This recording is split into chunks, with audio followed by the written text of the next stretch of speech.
Bismillahirrahmanirrahim. Wal fajr walayalin ashr wasyaf'i wal watr. Tambahkan satu ayat lagi, wal laili idza yasr. Baik, wal fajr, aku bersumpah demi waktu fajar.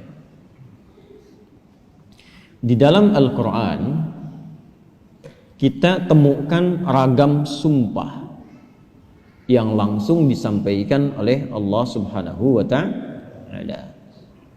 Allah itu tidak bersumpah pun pasti yang difirmankan sudah penting. Dan sumpah itu ciri penegasan dan kesungguhan. Kalau dikaitkan dengan makhluk ada kesungguhan. Makanya kalau Anda ingin menguatkan sebuah pesan dan menunjukkan Anda serius, pakai sumpah ya. Besok ada ceramah Ustadz Adi di Masjid A. Wah, yang benar sumpah. Nah, dia. Nah, kata sumpah itu kan biasanya untuk menegaskan sebuah makna kan dan menunjukkan kesungguhan. Nah, Allah itu tidak bersumpah pun itu pasti sudah penting apa yang difirmankan. Apalagi kalau disertai dengan sumpah, maka pasti ada yang istimewa di dalamnya.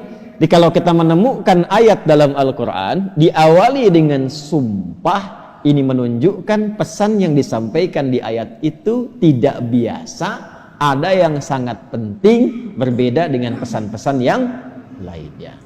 Jelas sampai sini? Baik. Wal fajr, ciri sumpah pertama itu kalau ada di awal ayat. Ini secara umum ya. Dibuka dengan huruf waw. Ujung kalimatnya itu harakatnya kasrah. Sudah? Misal, waw ketemu satu kalimat ujungnya kasrah. Wal fajri wal laili wasyamsi wadduha. Jadi setelah waw ada kalimat ujungnya kasrah. Nah itu diartikan wawunya sumpah. Qasam namanya, wawil qasam.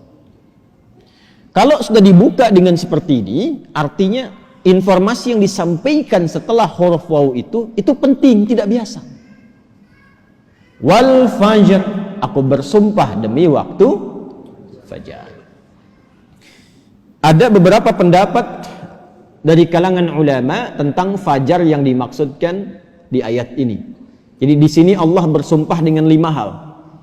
Ada 5 sumpah. Aqsamun khamsah, kata para ulama terdapat 5 sumpah di dalamnya. 1 wal fajar, demi waktu fajar. 2 walayalin ashr, dan 10 malam yang istimewa. 3 wasyaf'i, wasyaf'i, demi waktu genap.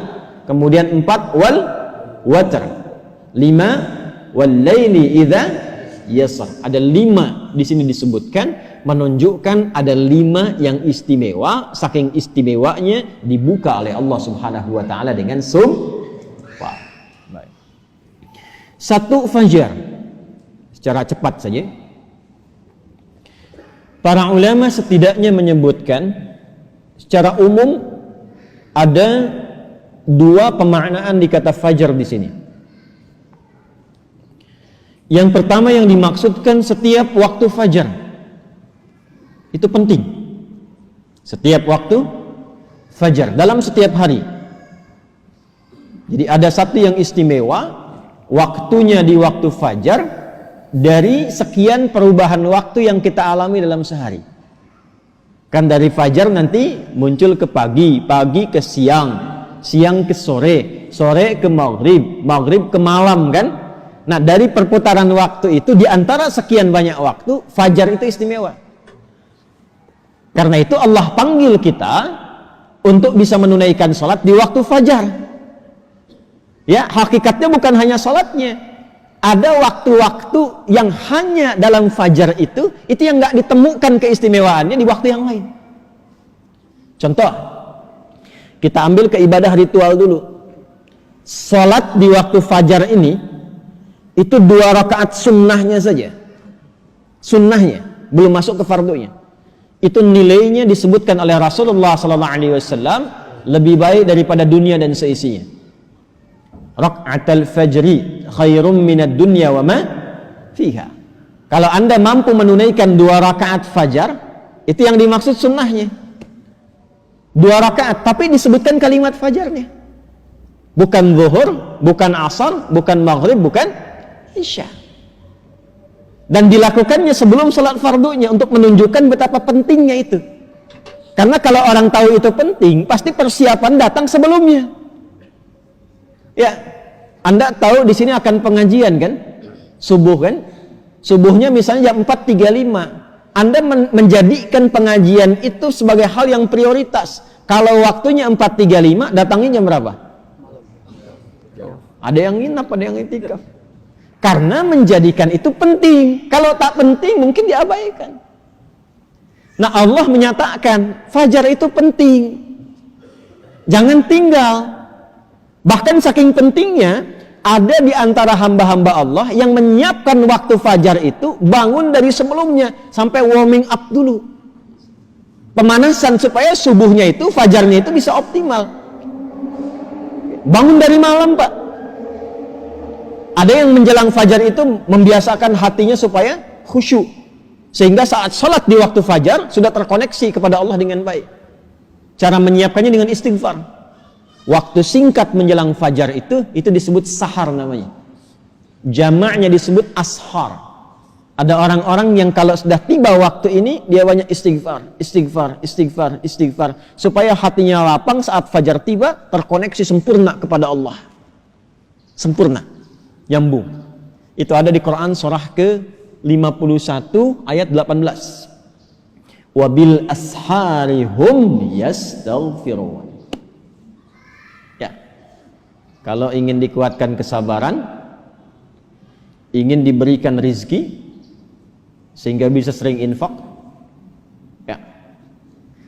Ingin diberikan kemampuan menjalankan segala sesuatu dengan benar, menatap dengan benar, mendengar dengan benar, berjalan secara benar. Itu diantara amalannya, rajin istighfar di waktu sahar menjelang fajar. Dah, ini ijazahnya langsung dari Al-Quran. Surah ketiga Ali Imran di ayat ke-17. As-sabirina was-sadiqina wal-qanitina wal-munfiqina wal-mustaghfirina bil ashar. Ya. Quran surah ketiga Ali Imran ayat 17. Paling kiri sebelah atas tuh. Itu di situ istighfar di waktu sahar itu disamakan dengan 4 amalan tadi. Sabar, khusyuk dalam ibadah, bisa rajin infak, dan benar dalam menjalankan aktivitas. Itu diantara latihannya, rajin istighfar menjelang fajar. Makanya kalau sudah istighfar, terbuka hatinya, terkoneksi dengan Allah, itu ibadahnya akan lebih enak dibandingkan dengan yang jarang istighfar. Gitu. Alhamdulillah. Ada sifat qanitin di situ. As-sabirina wal qanitina. Sedangkan kita diminta salat itu dengan sifat kunut. Orangnya disebut qanit, jamaknya qanitin. Ada di mana ayatnya? Al-Baqarah ayat 238. Hafizu 'alas salawati was salatil wusta wa qumu lillahi qanitin. Tuh. Kalau mau salat, mau enak salatnya, jangan sekedar salat. Memang betul sudah selesai, ya, menuntaskan kewajiban, beban kewajibannya hilang, tapi kenikmatannya dapat nggak? Manfaatnya dapat nggak?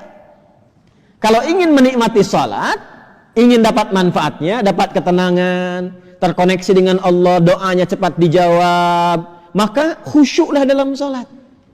Nah, di antara cara mendapatkan khusyuk itu istighfar. Dibuka. Sehingga sekat-sekat yang membuka kita itu, yang menghambat koneksi kita dengan Allah itu terbuka. Ini dari Quran. Dari Quran. Nah, dibiasakan istighfar paling enak itu di waktu sahar menjelang fajar. Apalagi kalau bisa tahajud sebelumnya. Kalau bisa tahajud, ya, tahajud, kemudian istighfar, terbuka hati, rajin memberi di situ, itu disebut langsung oleh Quran kalau dia bertahan dengan itu sampai wafat, itu disebut sebagai calon penghuni taman surga yang sedang beraktivitas di bumi. Itu Quran surah 51 ayat 15 sampai dengan ayat 23. Innal muttaqina fi jannatin wa 'uyun akhidhina ma atahum rabbuhum innahum kanu qabla dhalika muhsinin kanu qalila minal laili ma yahja'un. Itu tahajudnya. Wa bil ashari hum yastaghfirun. Itu istighfarnya. Nah, hakikatnya kita bangun malam itu, hakikatnya kita istighfar di waktu sahar untuk persiapan ke fajarnya. Salah satu maknanya itu. Makanya Nabi kan ya suka rebahan kan sedikit ya. Bukan rebahan yang sempurna. Ya kaum rebahaners nih ya. Ya, coba dicek tuh. Kalau ada rebahan Nabi itu, miring sedikit ke kanan kan, setelah istighfar tuh nunggu-nunggu sampai fajar tiba. Supaya kesadarannya optimal. Ada apa di fajar itu sampai dipersiapkan sebelum itu? Sampai 2 rakaatnya lebih baik daripada dunia dan seisinya. Itu kalau dibaca pakai iman, gak ada yang bisa menandingi. Saya tanya antum, dikasih 1 juta atau 2 rakaat sebelum subuh? Ayo. Oh, masa? Huh? Coba dicek. Sana ada lomba balapan di sirkuit tuh. Berlangsungnya sebelum subuh. Siapa yang datang duluan di dekat situ? 10 tempat pertama mendapatkan bonus 5 juta. Cuma nontonnya dapat 5 juta. Tawaran kedua, datang ke masjid, tunaikan 2 rakaat sebelum subuh. Setelah azan tiba, dapat dunia dan seisinya. Lebih baik daripada dunia dan seisinya. Pilih mana? Nonton di sirkuit atau 2 rakaat sebelum subuh? Tuh, makin pelan jawabannya. Karena babnya iman, bukan akal. Akal yang dibimbing oleh iman itu lebih tajam nanti cara berpikirnya. Mampir dulu aja ke masjid, ntar balik lagi ke sana. Berarti ada yang penting. Kalau antum ingin latihan jadi orang baik atau anak pengen jadi baik tuh, konsistenkan subuh. Kayak ulama tuh enggak banyak ceramah, enggak banyak cakap, bilang subuh aja, konsisten. 40 hari subuh terus, ya. Sering begitu kan ya? Nah, itu saya bahas ilmunya sekarang. Dan itu dari Quran. Makanya agak aneh kalau rajin ta'lim, rajin saling mencela. Salat kok menjadi saling menuduh. Orang salat itu bersih hati. Orang ta'lim itu bersih jiwa. Nah, cara memulainya fajar. Kenapa Allah bersumpah dengan fajar? Karena Allah menginginkan hambanya jadi baik. Itu pesannya. Nanti sifatnya beda dengan zuhur, beda dengan asar, beda dengan maghrib, lain dengan isya. Fajar itu pembukanya. Karena itulah saat fajar dipanggil, iman kita terpancar. Makanya saat tidur kalau dengar adzan, itu kan terpancar kan, sudah adzan. Dan sekelebat itu ada yang meminta kita bangun tuh.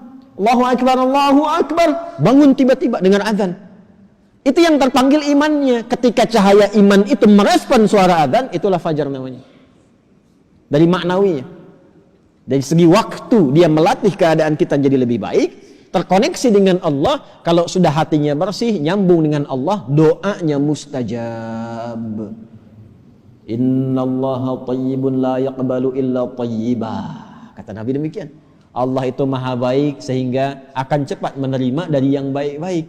Hatinya sudah baik, sudah lapang, jauh dari maksiat, maka apapun yang dia minta dikabulkan oleh Allah Subhanahu wa taala. Karena itu saat-saat paling tepat untuk berdoa itu, memperbanyak doa itu saat fajar. Malaikat kumpul semua. Hadisnya sahih. Ya, inna malaikatal laili wa malaikatan nahar tajtami'u fi waqtil fajri atau kama qala Rasulullah sallallahu alaihi wasallam. Malaikat siang dan malam kumpul semua di waktu fajar. Alhamdulillah malaikat itu gaib. Kalau tampak tak jadi kita ke masjid. Sayapnya banyak tuh. Siapa? Israel. Balik lagi. Kumpul semua. Nah, kalau sudah kumpul malaikat itu banyak berkahnya. Berkah itu ziyadatul khair, bertambah kebaikan. Kalau doa diaminkan. Kalau istighfar dimohonkan ampunan kepada Allah. Berkah lagi kalau subuh jamaah pengajian, berkah. Berkah lagi itu. Itu dari berangkat langsung malaikat memohonkan kepada Allah kebaikan. Hadisnya viral sahih. Di Ibnu Majah itu. Ya, dari Abu Darda radhiyallahu ta'ala anhu. Qala Rasulullah sallallahu alaihi wasallam, "Man salaka tariqan yaltamisu fihi 'ilma sahhala lahu tariqan ila al-jannah, Wa innal malaikata la tadau ajdihataha ridwan li talibil ilmi. Orang mau berangkat menuntut ilmu, itu malaikat membentangkan sayap memohonkan kepada Allah ridha untuk orang itu. Berangkat dia ke masjid pas di waktu fajar, banyak sekali. Makanya kalau bapak ibu ke masjid waktu subuh nggak doa, rugi itu. Itu fajar.